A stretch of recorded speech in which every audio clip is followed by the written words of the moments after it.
The iPhone 13 Pro has the best camera for video, is what a lot of people would say in the comments section of camera comparison articles and videos, even some of ours. Now, before I go on with any of this, today's sponsor is EcoFlow. Stick around to hear about their pretty awesome portable charging solutions. Now, back to the phones. The common consensus is this. In 2022, all of these super fancy, super expensive phones can take great photos. But it's the iPhone 13 Pro and the 13 Pro Max that have this extra this sweet this creme de la creme of video recording. Tell you the truth, I was pretty open to just believing that, but then I thought, wait a second, I have the iPhone 13 Pro Max here, I have the Galaxy S22 Ultra here. Let's just, a little... What I'm saying is, let's do a video comparison with both of these phones. Wait a second, I already did it. I'm here to tell you all about it. Yeah, let's go. We jump straight into the first clip. We start our journey at this carousel here. I thought it was an interesting shot because the sun is blasting through the trees behind there, and there are a lot of colors that the phones need to capture and accurately portray. From the get-go, we see fantastic details and great colors from both phones, but the S22 Ultra is a bit colder and its contrast is a bit more flat, which is why the iPhone 13 Pro Max video here looks a bit more pleasing, at least to my eye. It's got a softer color balance and a bit more contrast to bring the objects to life. On to the next clip. This clip looks like an establishing shot for the world's worst sitcom. Not a surprise, I made it. But if we're comparing the phones here, the S22 Ultra made a good clip, but in comparison didn't do as good of a job. It's a bit colder than the iPhone, and the grass looks like it's kind of moving towards the blue hues just a little bit, and it's a bit underexposed as a whole. Also, the Galaxy loves to over-sharpen stuff, and even though this is a 4K clip, the flowers in the distance look so pixelated I would swear this is low-res.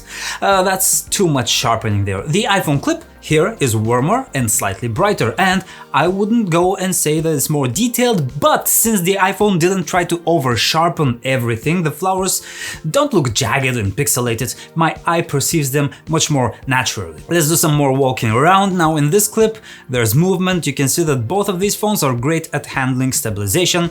For the most part, both may or may not introduce some nauseating jitter into the footage if my hands happen to shake a bit more than normal, though the Galaxy is a bit more prone to doing that. The colors look really great, it's almost like the clips have been taken with the same phone.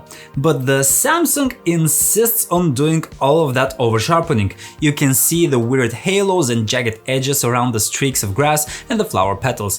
I'm not a fan. Next up, we test some zoom. Now, before we start zooming, notice the colors and details in the yellow flowers right in front here. I have to say, this comparison here is not looking great for Samsung. Now, going in, the iPhone can go up to 9 times zoom, and that's its maximum when shooting video. And yeah, it doesn't look fantastic at maximum. It's digital zoom cropped up from the 3 times telephoto lens, and it's a bit soft, but still kinda holds it together.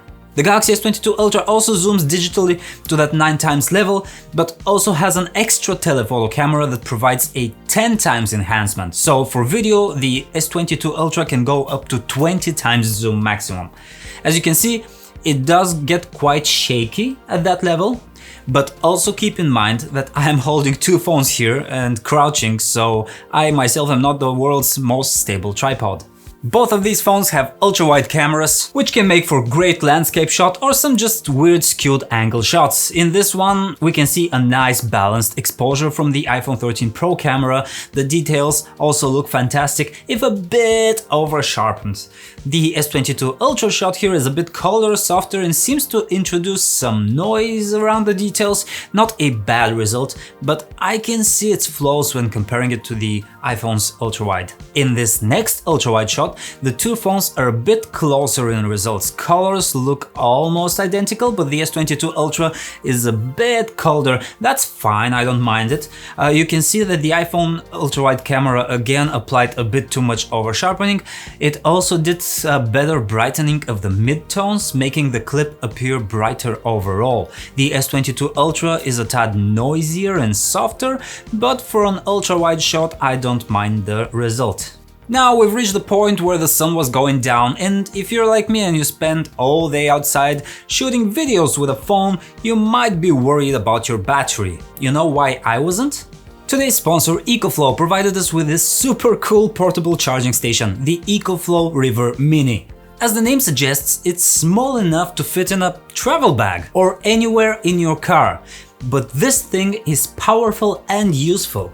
Check this out, it has a wireless charging pad on top, 3 USB-A ports and this USB-C port which actually provides enough power to charge the new MacBook Pros. That is not all, the built-in AC charger lets you plug pretty much anything in the River Mini. You can use its X-Boost function to power kitchen appliances, power tools or a hairdryer. With this handy-dandy app you can monitor the charger's status as well as control its outputs remotely. When it comes to recharging the River Mini, it can go from 0% to 80% in 1 hour, which is pretty insane. Or if you are out on the road, you can charge it via an external solar panel or your car battery. Check out the link below to see the River Mini and all of the other cool charging solutions that EcoFlow offers. Thanks EcoFlow, let's move on. Now it is dusk, and here's the surprise. The iPhone 13 Pro Max gave us a very unnatural sky in this video here. The sun was definitely well sunk into the horizon, and at that point what you see on the S22 Ultra clip is what was closer to reality at the time I shot this video. That said, you can again see Samsung going over the top with that over-sharpening, with all of the lines of the building looking unnaturally sharp or jagged. Why does it have to be this way, Samsung?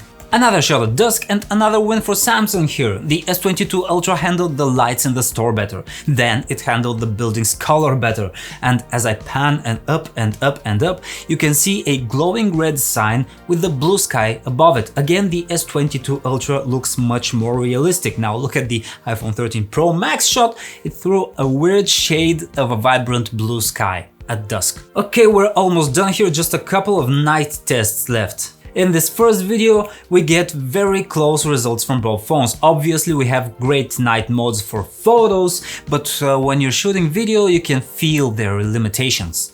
But I have to say, for this first clip, both phones did well. You can see some noise, sure, and the stabilization on both gets a bit more jittery as the phones struggle to collect light. The S22 Ultra shot is a bit sharper, but also a bit noisier, whereas the iPhone looks like it's doing some noise reduction, so it looks a tad softer. On the next scene, I challenged the phones in an even darker scenario, and yeah, they do start to fall apart here, which is only natural.